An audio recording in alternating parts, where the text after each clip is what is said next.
Guys, Rumblysuperset here, back again, this time doing a replay video. We have this new feature in update 1.24 where we can actually review our matches in replay and then go ahead and commentate ourselves, or shoutcast if you will, in the manner which you would see in tournaments, which is pretty cool because you get to see the item progression, you get to see the gold difference. It's one of the first times you can actually do this in-game yourself, so I'm pretty excited to do it and use this in a series that might be somewhat more appealing than just the standard, straightforward analyzing gameplay. We can actually see different angles.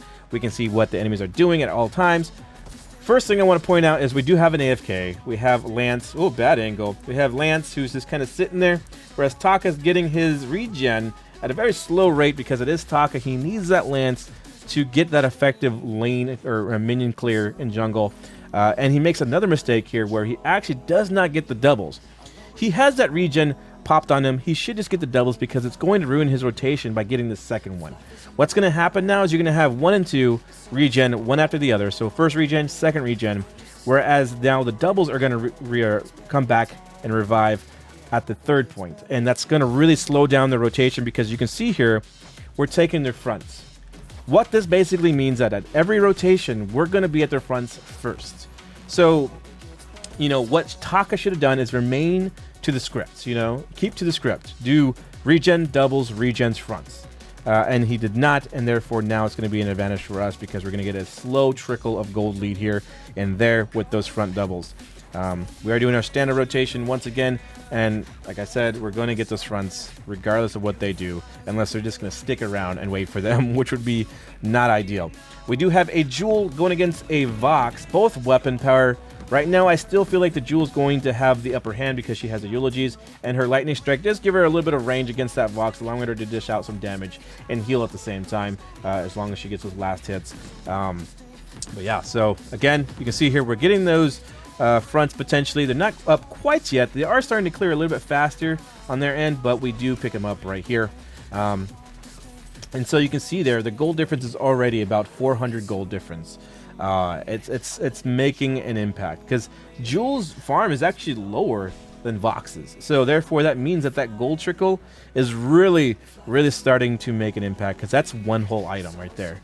That's an oak card, or that's a weapon blade, or in this case probably another crystal bit, and because of that, mid game is really going to be in our favor unless we make some huge mistakes. We'll go back to lane here though. So it looks like so far it's still 22-19, so Vox is starting to fall behind a little bit, but now that he has that heavy steel, he should be able to keep up and even be a little bit more aggressive. We are going to see them clamp in too. Lance landing the Impale, getting the in wall, but not enough because Jewel has great escape with that Rocket Leap, only doing about half her health, and she's just going to heal right back up with that Eulogies. What this also did for us is now they're so busy in our lane that we're actually taking their backs. So they deviated from their jungle once again in a fashion that does not favor them, allowing us to get in the lead even more. While Taka is rotating to our backs, I do have vision. I know he's going to be there, but it doesn't matter because we have no minions up yet. They're just now spawning in the back here. You can see there on the mini map. They're just barely spawning up. We are going to meet him in the try, but we're not going to be able to take him out. I guess we could push right there potentially, but I guess we just didn't know where Lance is. We didn't want to have the risk of maybe him showing up and pouncing on us and turning the fight in their favor. So we decided to be safe and just keep farming, get that gold lead, keep going with that. But Jewel is going to get caught out just a little bit, but we are all here where Vox is separated. We're going to use our B on Flicker and get that immense slow, keeping that Taka pinned in the area where we can just dish out a lot of damage. And now we're going to get the fronts once again.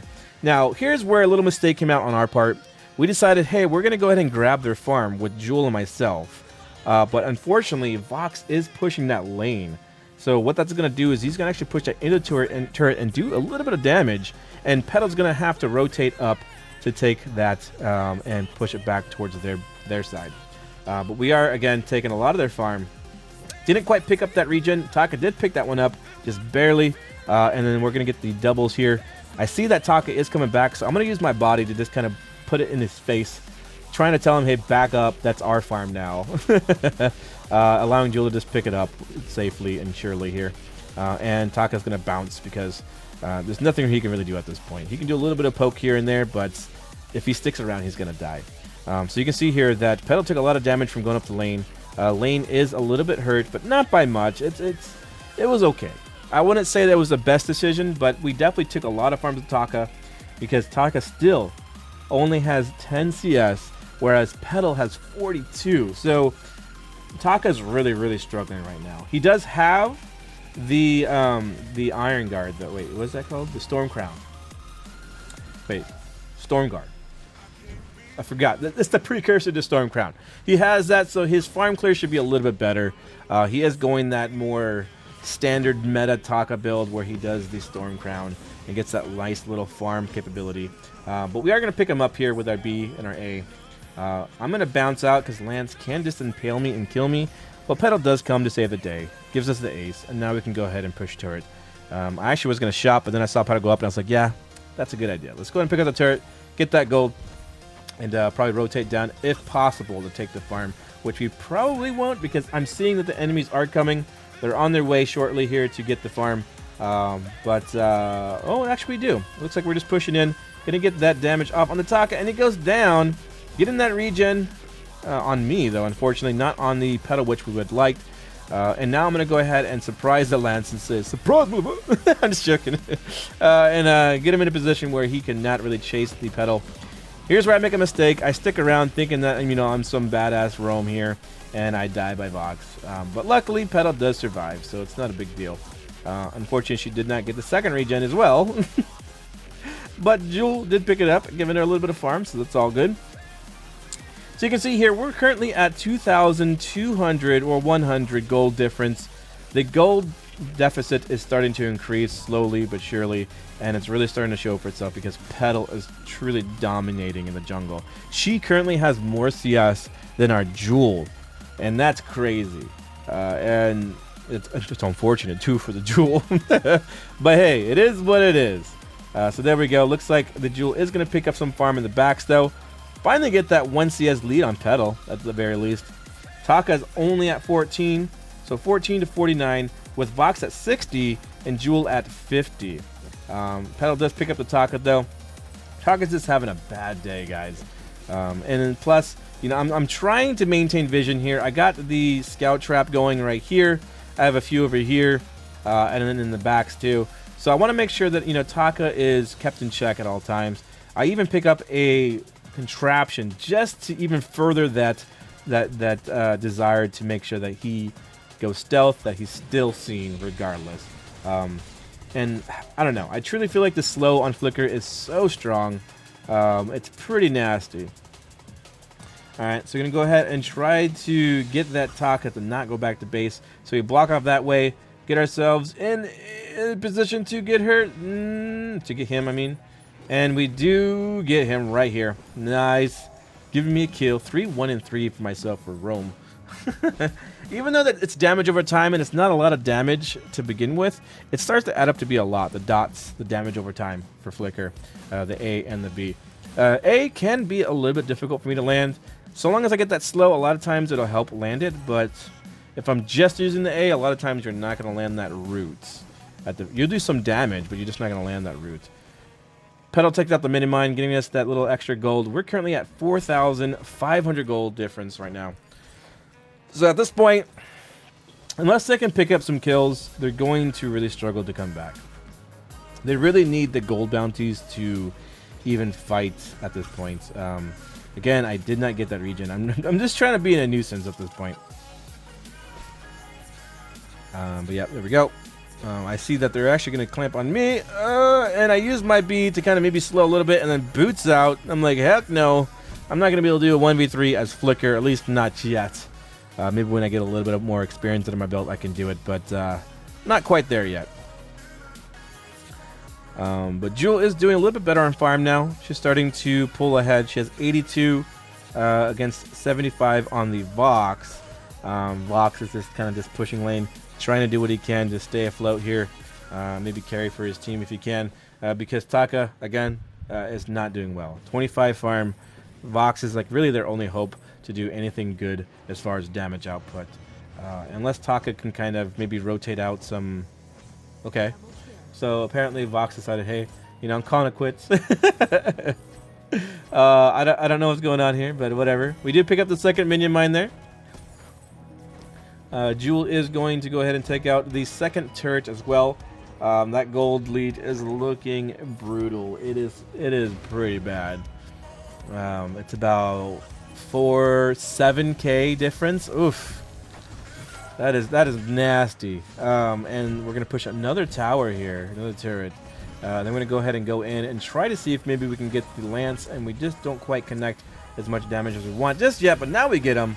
Looks like the Vox is pretty much calling it quits. The Taka is, I don't know where the Taka is, but you know the Vox, like I said, it's looking dismal. He's not having a good time. Neither is the Taka. And the Lance is just like, what do I do? Unfortunately, the Lance decides to build a piercing spear there, and that's not great because he needs to have those items to really support his team, and not having that is very selfish on his part. He needs to support his team as a roam. His team is dying, and therefore he needs to do something about it. But right now he's not. So I don't know what he's thinking, but maybe he's thinking he's going to do something amazing with his items. The Blazing Salvo is also not very effective on the Lance, especially if you're going roam. I can understand if you're going carry jungle Lance. Having a little bit of attack speed here and there does help out, but overall I do not see the benefit of it. Here I use my ultimate to give a little bit of run speed. Not saying it's the best positioning to do it, but you know, it's like at this point, let's just go in and take out what we can, because at this point they're just going to keep dying. And we do take out the Lance here shortly. There we go. All right, so we're pushing in, looking pretty sexy, I must say. We're gonna take out this turret right here. I'm gonna go ahead and just focus the turret at this point, because I know Jewel can escape if she has to jump, which she misses. I don't know what he was doing there. And then I go down too, unfortunately. Petals left to kind of just go to the jungle and farm, all the while her lonesome. And then actually Taka can go to the jungle and farm quite a bit at this point. Getting a little bit of lane farm too, trying to make a recovery from the deficit that he had in the beginning. Yeah, so looks like Lance is going a Storm Guard banner as well, which I guess it could work. I think at this point, if I was Lance, I would be going the renewal to begin with, then getting a contraption right away. Because of Flicker being pretty dependent on stealth, it's really important that you do get that contraption going, because he can do a full team stealth, and without that contraption, you're going to be hurting. You can see here, Petal's having a great day, being able to kite the heck out of his team. I'm going to come in and use my ultimate to make him go stealth. And now we're going to go ahead and dive in on this, turn this fight in our favor. Whereas we thought Petal might have died, that stealth does allow us to get in a position to take both of them out and get another ace, and potentially push for the gold mine, then it looks like. I don't understand that one. We actually could have just pushed the base. It doesn't look like there's much over here. I mean, we could have got one more turret, maybe taking out the Vox. I don't know. That was kind of a questionable play, but whatever. You know, it is what it is. All right. So again, guys, this is my first take at this. So if it's gonna be really weird for a first, or you don't like it, let me know. Let me know what you guys think about this. Oh, I forgot my signature headphones. It's just my head now. I forgot. Damn it. I put these on. I just forgot about that. Oh, and I'm not even hearing any sound until I put on the headphones. There we go. But yeah, anyways, if you guys like this series, let me know. Leave a like in the video so I can know that, hey, this is something that you guys want to continually see on the channel. I want to start using some of these extra features, and I felt like this is a great way to do it for analyzing gameplay. Or I don't know if I'm going to name it. I might name it Analyzing Gameplay. I might name it just, you know, a new series, Vainglory Replay, which I think is what I'm leaning towards. Yeah,